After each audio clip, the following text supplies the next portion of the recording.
Hello, my name is Stefan Verna. I'm a Montreal film director of documentaries, fiction, and dance films. And I'm the co-founder of the CKUT radio show Travelling Avant. My name is Yves Sherif. I'm an independent curator in live arts here in Montreal. And I was invited by Stefan in those years to participate at Travelling Avant.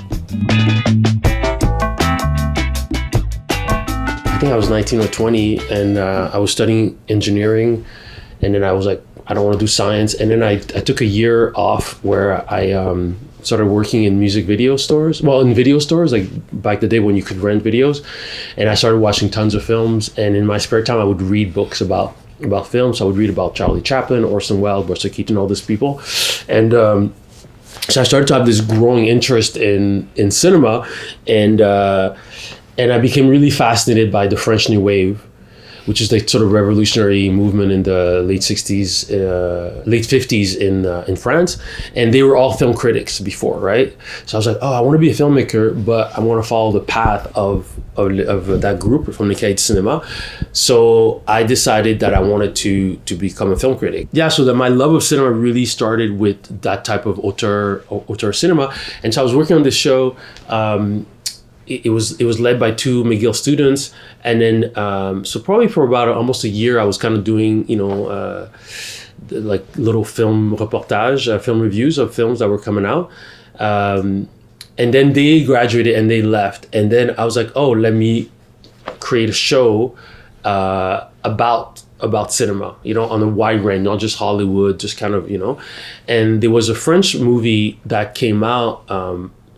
I'm not sure if it came out around that time or it came out a bit before, but there was this French movie called Travelling Avant, and that film was about this guy who was like a cinephile, like, he just loved cinema. It was like cinema was like kind of his religion, and I really fell in love with the film, and I fell in love with that kind of ideal of cinema could solve everything, right? Cinema was like the most, like, the newest art, the seventh art, and it was like the art that sort of got that was a product of all the different art forms, and Travelling Avant is also it's a camera movement. It's like when the camera is on a dolly or maybe now a gimbal, and it's moving towards the subject, right? So you're not zooming in, So it's kind of like moving towards the truth, whatever. I mean, all these ideals that people had. There was a lot of art house cinemas back then. Mm-hmm. There was the Cinema 5. Mm-hmm. In NDG, there was l'Égyptien, there was le Wimetoscope, which was in the village on Sainte-Catherine. There was a Rialto, Cinema Parallèle by Claude Chamberlain. Yeah. On Cinema Papineau. Yeah, there were a few. Yeah, there was quite a few. So if you wanted to, even at there was a Cinémathèque québécoise, and at Concordia there was comment ça s'appelait encore, la Cinémathèque canadienne, Canada. Cinémathèque Canada. Oui, c'est ça, c'est ça. Lozic. Exactly. So there was a lot of opportunity. If you wanted to learn about cinema, the history of cinema, and also about more like independent films, there was like many ways you could actually go to movie theaters. Like, every week on Sunday they would pull out their weekly schedule, and basically myself, like, I would just go through and because the show sort of got a certain notoriety, like we could get passes to go. So I could go see movies like for free every event. It was the best. It was really the best. That's why I loved so much to because I think after Alain and you invited me, I was probably we met around the Festival du Nouveau Cinéma. That's right. Right? Yeah. And I was already working in those festivals and watching lots of films. I come from Quebec City. So when I arrived here, I was studying at Concordia in fine arts, but I was into cinema a lot. And then when you invited me, my first question was it in French or English? Because for me, CKUT was a English-speaking radio program. Mm-hmm. Was it in French? Travelling Avant Travelling was in English. It was more English, but we because Alain Pierre Antoine is Québécois, but he's Haitian Québécois, but he's francophone, and so we would, depending of the film. Yeah. If it was a French film that came out, we were talking in French. If it was an English film, so it was really a very, very bilingual. We'd have francophone guests, we'd have anglophone guests. Yeah. And for me, that was the best because I was learning English at the same time I was doing Right. this radio program. At the beginning, it was me and my partner at the time was called Alain Pierre-Antoine. He was a bit older than us. He was much more of an intellectual than us. Yeah. And so he could make those sort of philosophical, political references. And having somebody like Alain, having somebody like Yves, who was coming a bit more from the art world, he would start to see all these references from art history that me, I didn't, because I came from science. I went from science to film. So I didn't know about all these different, like Rembrandt and all that, Vermeer or whatever.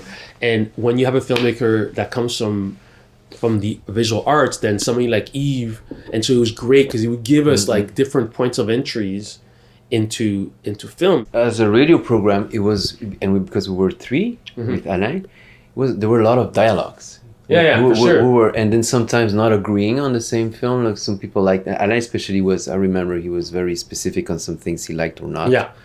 So that was creating a nice, nice perspectives on radio about film. I remember, the fact that he was a lot into European cinema, and sometimes we defend some American films that were, today they are kind of cult films, but back then they were not that bad. Yeah. American, Hollywood films. It's really different from today. Films were like kind of macho. Yeah. Super, like there was no.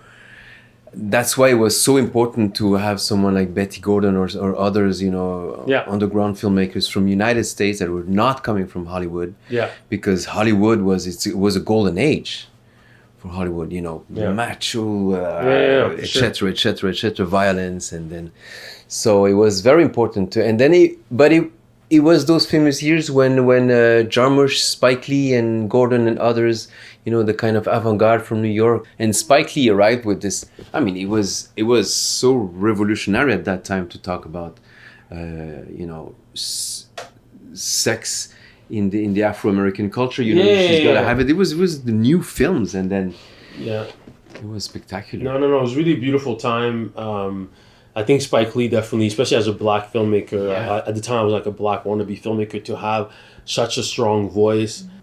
The one movie that comes to mind is c'est El Dorado de Charles Villeneuve. C'était l'époque, Yeah. So that movie was a really beautiful film because I think it really showed Montreal from like the underbelly of Montreal,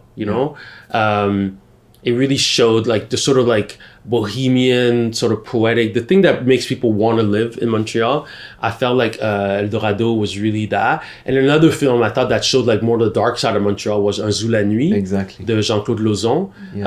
It went on to win like the Canadian Screen Award Best Film. Jean-Claude Lauzon is considered one of the genius Quebec filmmakers of that time.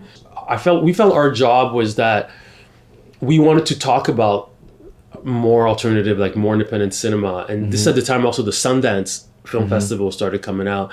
And then so we wanted to show like some of those films would come out and play at the Rialto, play at these places. So independent cinema was really, this is the heyday of like Jim Jarmusch, like all those auteurs from the early 90s. And they were almost like rock stars, like Adam McGowan was Adam coming McGowan out, was there. Spike Lee came out. So you saw all these filmmakers. There was Patricia Rosema, who's like a Toronto filmmaker, Léa Poul in Quebec. So there's all these incredible film directors that were coming out with films, going to festivals and everything. So it was just a very amazing time to be a film critic. Maybe it was naive, but we wanted to talk about the voices that are also working a lot, and the media like CKUT was perfect for that. Try to reach the people, say there's a lot of films, not only blockbusters. So radio is about that as well. There's also the mix between all the dialogue between film as a kind of classic format with pellicule, and video art. That's it. Starting to happen more and more. Because after this radio program, I got involved into Champs Libres. It was a manifestation d'art électronique. So it was, we call it electronic art back then, but it was video art, video installations. So all this came also from the dialogue between what is a film, what is a video, what video makes it possible and different from film, you know, with texture, with perspective and all that. So it was also those years of discussing this. Yeah, because the Festival du Nouveau Cinéma, which was always in October, was, hence by its name, Nouveau Cinéma, they were definitely into showing auteur films, independent films and all that stuff. But they also had a section of Nouveau Cinéma, which is they, you know, like video art was starting was an installation, and they were unafraid of like, oh, it's different. It's a different medium. It's a different medium. But they wanted to use a platform of a film festival to start. And so for me, like I never got fully into video art, but I definitely became exposed to it because of the show, the show that we had, and the fact that, you know, we got passes. And it was amazing. So I remember, like, some of my best memories of being a film critic was really that festival, because it was in October, and a lot of people, like I met Wim Wenders, I met Spike Lee, I met Adam McGowan, I met these people, and I was able to sit at press conferences and ask them questions. And they liked us. They liked the fact that we were involved, we were interested in working in a student radio station, let's say. They would always tell us, I was like, wow, it's so refreshing to meet like real film critics, in terms of people who are not just there to do to talk tabloid and stuff like that, who are like, okay, they're interested in film as an art form. We need to support local filmmakers, you know, like it's something that we're so overshadowed by, on the one side Hollywood and on the other side Europe, you know, as a film culture, that we need to really give voice to that. Like 6 years ago, I co-founded a black film collective called Black on Black Films, and we wanted to really, it was us first to create a space where we could talk about what it was like to be a black filmmaker in Quebec and dealing with the exclusion and the racism in the industry. But also one of the things that we were like, we needed to reclaim cinema, not reclaim, but make it our own, you know, and use our own cinematic style, you know, to express ourselves. It's so funny because I think now everything is so overly documented, so I don't remember, but like the play came out in 1993 and the show ended. So it came out in February of 1993, and I think the show ended in the fall of 92. I was already not here. I was not here. I left to Belgium, fell in love with a Belgian woman, and then started to work there. So. That's it. So, and I think it just ended. I don't have a clear memory of it, but I think it just ended like we knew it was going to end. Yeah. And so I don't have like, like the last film that but it was just more like a natural transition. It was kind of like, okay, I was already starting to do stuff for CBC, for stuff. And also at that time, CKUT was an ongoing place where people would meet, because you would need to go to the studio to do your radio program. So having just a half-hour radio program, it was meeting the people before us, people after us. Because of here, I started to do much more radio in experimental radio at night here in Radio Centre-Ville, and it's a media that has to do something with the immediacy, with a very light equipment, which is not TV, you know. Because if you wanted to do TV, it was I don't know, you had like programs in some radio, some TV stations that are from universities, but radio, it's like completely democratic. If you have a radio, you can tune CKUT. We tried things. It was just talking about cinema, but it also has its meaning, and the radio, a radio station like CKUT is an assemblage of all kind of different programs, but the whole ensemble as a medium as a politic movement and medium, you know, inside its city, is, I guess, super strong for its identification, for its identity as a city, you know. Yeah, and it's also because CKUT also gave so much space to marginal voices, you know, and I'm sure it still does.